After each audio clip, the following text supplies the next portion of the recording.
Welcome into the latest edition of ESPN FC. I'm Dan Thomas, joined in the studio today by Frank Leboeuf, Craig Burley and Steve McManaman as the lineup is set for Tuesday's semi-final in the European Championship. It will be Spain against France. We'll talk about Spain knocking out Germany a little later on, but let's focus on the game that's just finished, which was pretty turgid throughout the 120 minutes. It would go to penalties. France completed all of theirs. João Felix hit the post, and that proved to be decisive as France then through to the semi-finals.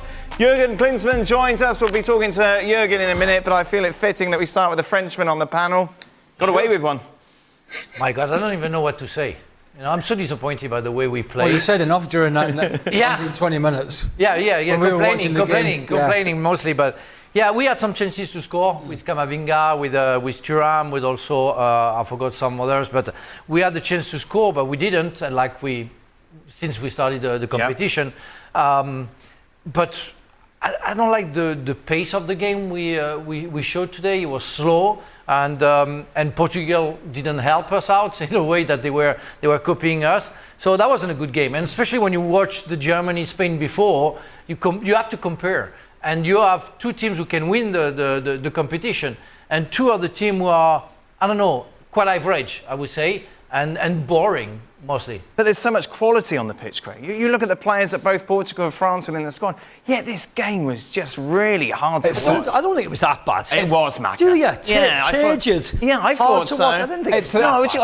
You want to watch it again? I'll have a bet next time. I think it threatened at times to be something interesting. Threatening isn't what you want. No, I know what you mean. With the players on both sides, we thought it was going to be a lot more exciting, but then there was so much at stake. Right. I suppose would be the excuse, and then the other side would be, people watching this show would say, well, what's the difference between France and England in terms of their performances?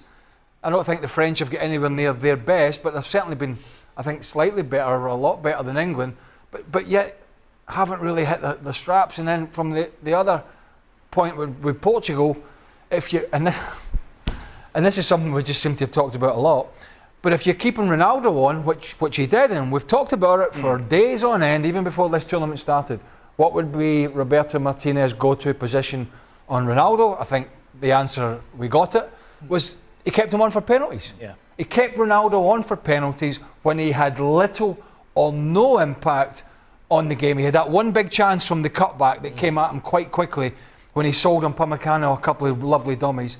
But apart from that, Portugal, for all the nice play in the middle of the park, in that position were lightweight. Now we saw Manu make a couple of big saves, didn't we? But apart from that, both teams in the final third lacked that kind of cutting edge. Yes, they did. Cristiano and Kylian Mbappe, who a lot of the talk was about before the game, were really disappointing, weren't they? Kylian in particular. Yeah. You get the fact that sometimes you can have a poor game when the ball is near you, but Kylian looks as if he doesn't want to run. Dembele came on and was much brighter, sharper. Rafa Leao in the first half was sharper and wanted to do things. Camavinga had probably arguably the chance of the game, didn't he? Just pulled it wide. But I thought they were very strange substitutions on both sides of the pitch today for both teams. But France got the job done, and that's all that matters in the end. And they move forward, and again, we'll sit here in a couple of days and go, hopefully, the real France will turn up. But what we've seen so far, they're not going to beat Spain, are they? I mean, we're going to wait and see who plays for Spain. They've had that many people going to miss the semi-final, but Spain are far more impressive on the pitch than France have been. I think I can make a statement about Mbappe. I think it doesn't serve anybody seeing him playing the way he plays right now. How much is it down to the old nose? It seems to be big time, and we can't judge him if we be better without it than with it. But he cannot play like that. He suffers. He's not at his best, so it's not good for him, for his image, for his performances, and it's not good for France. So, he went out.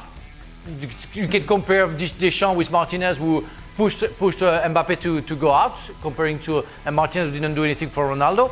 But if he's not at 100%, if he's only at 70% because he's in pain, he shouldn't play, because we are talking about top level. And even if you're Mbappe, you shouldn't risk or to put something at stake because you are Mbappe. So for me, the only thing you would say though, Frank, is then who will going to score the goals? Because Dembele, Thuram, Kolo Muani, they look as if they're never going to score a goal So you're always thinking a 70% Kylian Mbappe is better than 100% the rest of the team. That's the only thing I'd say. We don't have an answer for that, because I mean we can see that every time, and we saw again Dembele had a big chance to score. It's always over the post. Wow, again. Yeah. And what I call him is, what a pity, because everything he does before the shot is fantastic. It's fantastic, yeah. And after, what a pity. Well, we had Leao on the other side, the same. Yes. But yeah, it's hard. But Mbappe doesn't score goals either. No. We can take a risk. But before the knock that he took on the nose, which seemed to obviously affect him, he was on the periphery of the game before that. And I'm presuming, apart from the injury that he's carrying with the mask on, he was 100% to go at the start of the game. But yet he was on the periphery even then. And Maka was talking about it watching this, and he's not doing enough to get himself on the ball. He's kind of happy to stand on the side and sort of wait for it to happen and maybe wait for a moment. So he was already on the periphery of the game then. But look, they'll probably just brush him down, get him right, and he'll play in the semi-final. I mean, barring a disaster, he'll play. But we're talking about Ronaldo being not involved in the game. Even before this injury happened to Kylian Mbappe, he hasn't quite been himself. Is that fair, Jurgen? Yeah, I think it's fair. It's not the Kylian Mbappe that we used to see, from the last couple of years, especially, obviously in the World Cup in Qatar, and it's difficult for a manager to obviously kind of say to him, listen, it might be better you come off the bench and we give it a shot first with the other guys, and then you come on and make maybe a difference, or you go with him from the beginning on, and you hope exactly what you said, that with a 70-80% Mbappe, you maybe get in a position to score, and he scores that goal then, and he can make a difference. I mean, it was a game to watch where two teams literally didn't want to lose. They were not. There was a difference to the Spain-Germany game where both teams wanted to win. They played to win. Yeah.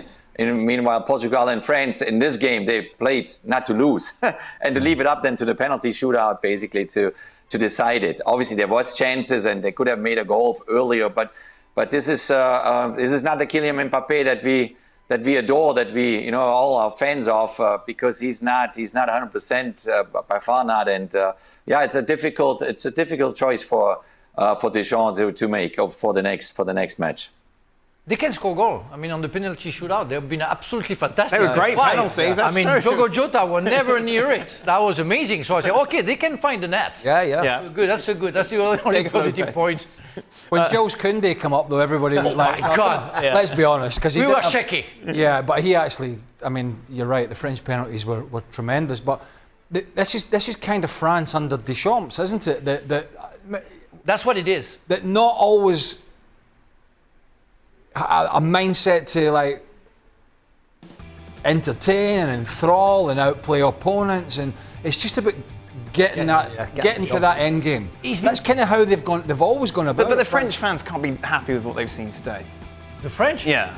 Well, the French are not very interested about that because we are in the middle of an election right now. Some are interested some of them, let's say this. some of them, no. I think they will be complaining about the fact that it's not what we want to see. And it's been 12 years with Didier Deschamps that we have results, and it's what he cares about, as you explained, Craig.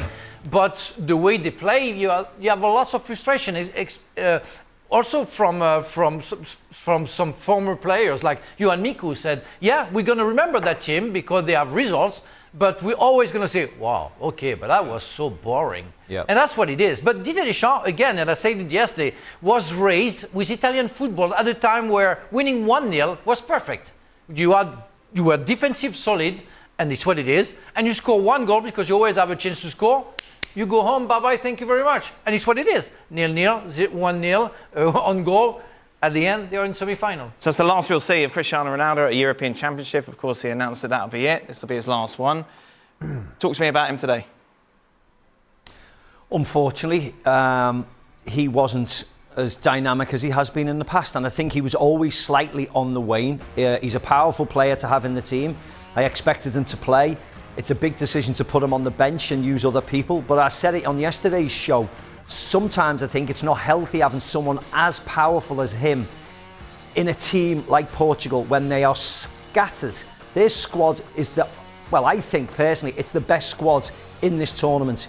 Yet the likes of Diogo Jota, who's a superstar for Liverpool, Gonzalo Ramos, of course, who has been for Benfica, now at PSG, they have not had a look in. You cannot believe the amount of people on that bench who have played a very, very minimal part in this tournament, and they will be gutted. And that will all change after today's game, because, of course, one man will step out, and they'll become a bigger and probably a stronger group on the back of it. The people might think that we are bitter, maybe against Ronaldo, but it's not the case. No, not at all. It's really against Roberto Martinez. He's the coach. He has to make a decision, and if he has been designed for that team, he has to show up and show his strength. Yes. And we already said it. Last time, they got in danger because Pep got tired during the extra time. He didn't change him before. That's the same for Ronaldo. He should be able to say to Ronaldo, listen, you're 39, you're tired, I need some fresh legs, and I'm sorry, I'm going to change you. They did it the last World Cup, and they almost went far, and it's not Ronaldo. Ronaldo, he wants to play. And yeah, of course, everybody wants to play and wants to stay on the field. It's not his fault. But the coach has to step up. Jurgen, how would you deal with it? Well, for a manager, it's definitely the most difficult thing to do is to an established, more mature, or call them then older players, to tell them, listen, it's just simply not exactly the quality anymore that it was, 5 or 10 years ago. And to tell that player that, time over, I need to bring in younger players and I need to refresh the group. I need to create a fresher energy. And maybe I can bring you still off the bench if you're on board with me, or maybe I have to just leave you out of the roster. This is very, very, very difficult for a manager. And it's quite a few teams that have the same problem. You look at Germany, even if they played a good game today, they are out of the competition, so they only played the quarterfinals. Usually, I would say traditional football nations, if it's England, if it's Spain, Italy, Germany and France, we would say a tournament is a failure if you don't go into the semifinals. This is for the same counts for Brazil and counts for Argentina in the Copa America. If you don't make the semifinals, it's a waste of time. You didn't have to have a good experience.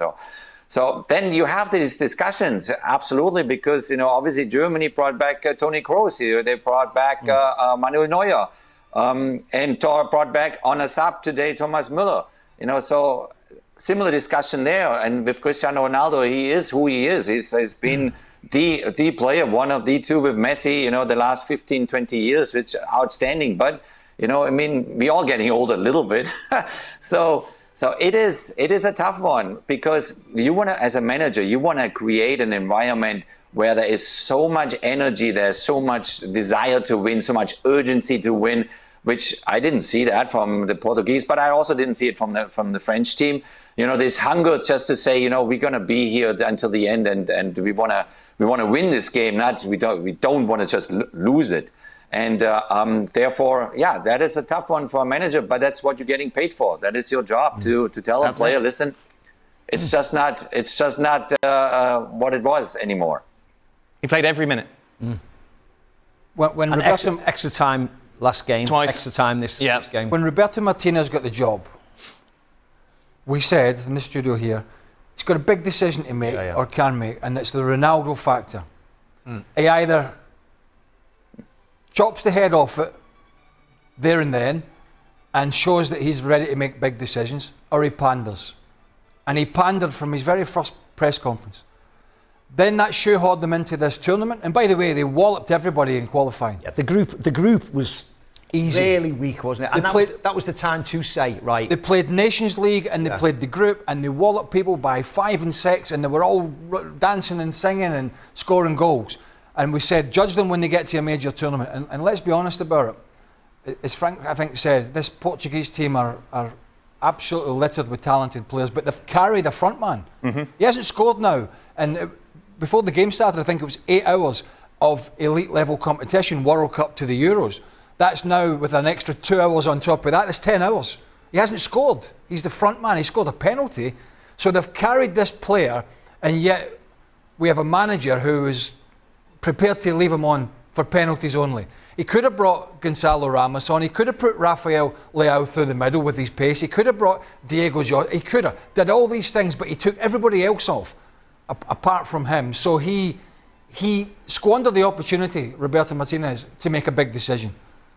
A big decision that could have changed this course for Portugal. And that's the thing we said that he would do. When push came to shove, 2 months ago we said he will not make a big decision on this guy. And it's not a Cristiano Ronaldo hate in here. He's 39. You can't keep doing it. And look, Harry Kane hasn't had a good tournament, but he's been on the score sheet. At least he's been on the score sheet. And it's the fact that he's 39 with so much quality on the bench. You know, if he was the standout player in a struggling team, you know, if you're Zlatan or whatever for Sweden, he plays and that's it. Yeah, or but it's the fact that he's got such quality on the bench where they are probably chomping at the bit to get on, to try and help their country, to try and get the winning goal, to try and be the hero.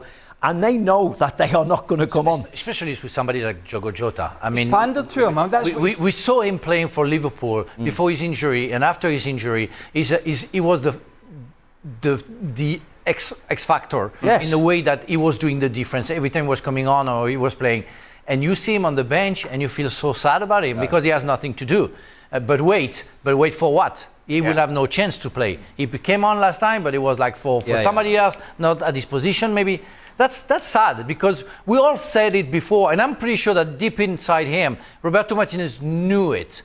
So how you deal with a big personality like Cristiano Ronaldo, you have to talk to him. When you get the job, you say, well, that's what I want to do. Because I know that you are the big image of the country. I want to use you, but I have to tell you, I will have to make choices. And I want you to get bitter about my decision. We want to work together for the best of our country. If you say that, maybe Cristiano will say, of course, no problem, because I'm sure he knows, and he knows he wants to win. And I'm sure he's just, oh, you know what, you're the king, you're going to play. Yeah. But competitively, he is playing in a league which is not really competitive, isn't it? You know, he is in Saudi Arabia. I know Ruben Neves is there as well, but Ruben Neves is a lot younger. So he hasn't had that competitive football action like the majority of players has. He's not playing in the Champions League. He's not playing at that elite level for the last couple of years. So that was a perfect opportunity for the manager to say, you know what, I'm going to step you aside. If you still want to come, you can come. You're in the squad, but you're not going to be a starter now. I might put you on and off every now and again, but you are not going to be a starter. I've got younger people who are playing in the Champions League week out, who are winning their leagues domestically in Europe every single year. I need to start them now because there has to be something beyond your career. You know, Roberto was signed, I don't even know, a 4-year deal. This is 2 years into it. And this, they've gone out, albeit by penalties. This is failure for Portugal with the squad they've got. So now he's got another 2 years where he's going to have to start again. He may as well have started 2 years ago, if that makes sense. He's made it all about... He made the story all about Ronaldo again when he took the job. That was crystal clear. We're only 18 months removed from the Qatar World Cup, where the same manager failed with Belgium and thought it was fitting to make a guy in Eden Hazard, who had been one of the great players, particularly at Chelsea. He saw it fit for him to captain Belgium and play. Yeah. And same story. I mean, he was, in terms of being a passenger, he was 5 times a passenger at that point of his career than what Cristiano Ronaldo is. But yet he saw fit for that to happen. And what we saw with that Belgium camp, and particularly at that time, and it's not really got much better since, was dissension started to seep through from senior players, just not happy about it, because the management wasn't strong enough. And I'm not saying Portugal would be in this semi-final if Cristiano Ronaldo had been taken off, but I think they would have had a better chance. Sure. And I think it was definitely something, when you looked at the game, you thought, what changes would you make? And I think he was one of the ones that was sticking out like a sore thumb. But I honestly believe if they had a striker that was even better than Ramos, or Diogo Jota coming on and playing that false 9, if they had somebody that was banging in goals, left, right and centre, in the Champions League and at elite level, I still don't think they'd play. I still don't think they would start the game for Portugal with this manager, because Ronaldo has had so much strength over this manager, who unfortunately has been too weak to make the big decisions when pushes come to shove. And we've talked about that for months. Yeah. Roberto Martinez has